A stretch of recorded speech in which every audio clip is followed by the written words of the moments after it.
Johnny. I'm Siani. Welcome to the Johnny and Siani Show. This show is for direct sales by direct sales, and the purpose of this 10 to 15 minute video is to inspire the sales division, give you some prospecting strategies, and just have fun. That's what we're all about here in direct sales. So, Johnny, let's talk about mindset. You know, the job we have is very difficult. A lot of rejection on the phone, ups and downs. How do people get through the day? You know, whether you're dealing with a tough account or you're having a hard time finding new leads, what do you do when you're in the rut and you're trying to get through your day? Yeah, we really do, Sienna. We have to be mentally tough to be able to do this job. It is a grind, but we got to have fun while we're in the grind. Otherwise, it will just eat you alive. And for me, it starts in the morning. It starts with mindset. My first mid-year meeting, we had Boaz Rauschwerger. I know that I pronounced his name right. It's very difficult. I can't spell it, but I can pronounce it. Boaz Rauschwerger.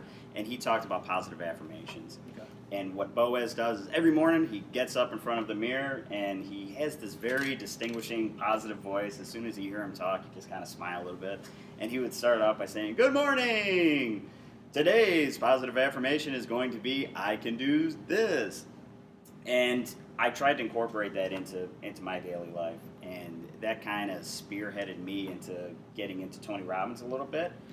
And where Boaz would talk about a positive affirmation, saying that I can do something, I will do something, I'm the best at something, just something reaffirming that your mind can believe. Tony Robbins had a little bit of a different spin on it. He had an incantation. Tony believes that emotion is created by motion, and if Tony would say, for example, "I'm unstoppable," he would need to put some motion into it. He'd need to slap his chest. He'd really have to get into it. So I probably look like a complete idiot in the morning in my bathroom mirror sometimes on my way to work because I just have to get in the right mindset so that I can come to work and do a tough job, that being prospecting. How do you get ready for prospecting and the heavy lifting of this job in the morning? You know, similar to you, I think about positive thoughts, not so much of an affirmation, but really just thinking about why we're here, and we're in sales to make money, so the motivation is to make a life that's good for myself and my family and my future family, where I can live comfortably and have the life that I want, and keeping that in the back of my mind and just remembering that the people we're talking to are people just like us. Yeah.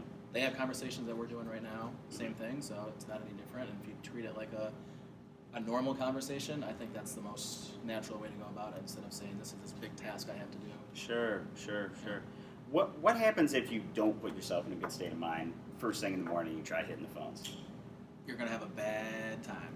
That's for sure. I know. It's We've tough, all isn't been it? there though. Yeah. We've seen it on our team, manufacturing. We're a lively bunch, I would say, but you can tell when someone's having a bad day. Mm-hmm. And if you don't put yourself in the right spot, it's tough. It's 8-9 hours a day of getting on the phone, and if you're not in the right spot, it's gonna be hard. Yeah. We're all creatures of habit. So again, to start off your day prospecting, if got to get in the right mindset in order to be able to do it. And if it's something as simple as reading something inspirational, watching a funny video, having some camaraderie with your teammates, I think that it's so important to jumpstart that day, because if your voice doesn't sound like you're into it on the phone, your prospects and your customers are going to hear that on the other line. So give it a shot. In other news in direct sales, a bunch of salespeople just got out of the Richardson prospecting training.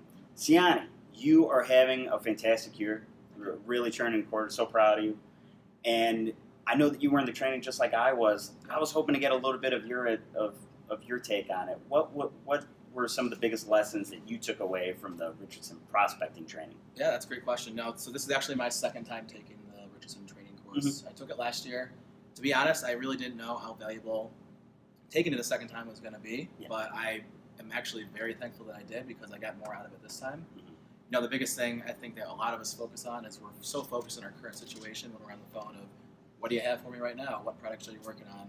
And to really get a relationship with the prospects that we want to become clients, that's not going to cut it. You really need to dig down deeper and really understand everything that's involved and the issues they have and the value that you can provide. So talking about the issue, actions, value, what you can provide from Richardson, and just the different areas that we can provide other than just meeting their current situation.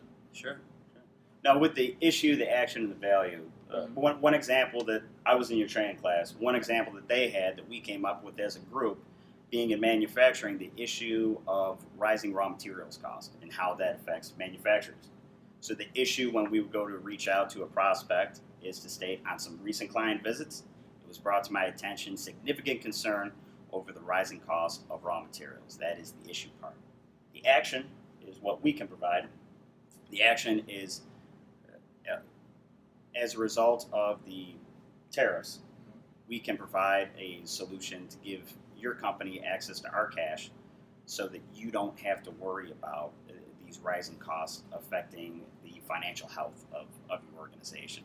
So instead of calling and pitching, I provide equipment leasing and financing, you're calling saying, I understand your business, this is an issue that you're having with raw material costs, and I have a real solution that I can provide to you to preserve your cash, protect availability on your bank line of credit, so that you don't have to worry about these rising costs of affecting your business. Yeah, I think it's so great too when you consider there's 4,000 plus competitors that we have every day, and you get that one little differentiator of what's going to separate you apart. And if it is the voicemail where they say, "Wow, that's different," you might get a call back. You might have him pick up your next phone call, and that's what it takes sometimes. So I think it's a extremely valuable course that we went through, and if anyone that didn't take it wants to take it, I would highly recommend signing up for next year. And our inaugural first guest, the brand new Senior Vice President of the Logistics Division, Mr. Daniel Wallenhorst. Daniel, welcome to the show. How are we feeling? Welcome, Daniel. Feeling excited. I can't wait to get things going, and really fortunate to have the opportunity to start something pretty exciting, and also very excited to see how this show kicks off. So. Yeah, we hope it's as successful as your new team that you're launching here. Yes, and again, yes. Tiani and I are very appreciative that you took some time out of your day to join us. Now, Daniel is coming from operations to sales. So in other words, he's going from the light side to the dark side. And we want to use this platform to kind of better understand what circumstances led to your decision to take on this new challenge in your career. Yeah. So, I think I kind of came from a sales background before actually joining First American. I'm not sure how many people actually know that, but was working in some insurance and bank sales for a little bit. Always had a passion for sales, but I kind of wanted to get a little bit more of a organizational or operations understanding of how businesses work. Found First American, was fortunate enough to join the operations team, and really for the last 5.5 years I've been trying to just continue to improve myself, add value to the company, and find any way possible to just continue grooming my own professional skills. And when I found out there was an opportunity for this new vertical team, I was very interested. So I'm excited. Should be. Yeah. Siani and I, being in the manufacturing vertical, Daniel oversees our project management team that just do a fantastic job, and they all rave about your leadership skills.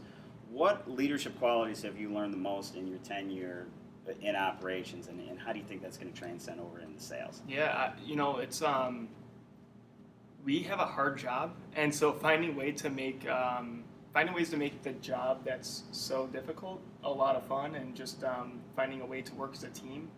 That's been one of my primary focuses. I've actually learned a lot about the role as it relates to managing people, where I was very surprised that it kind of just comes with it, but I was kind of in shock that I'm not doing as much, but trying to work through others and allow them to kind of tap into their potential to continue growing.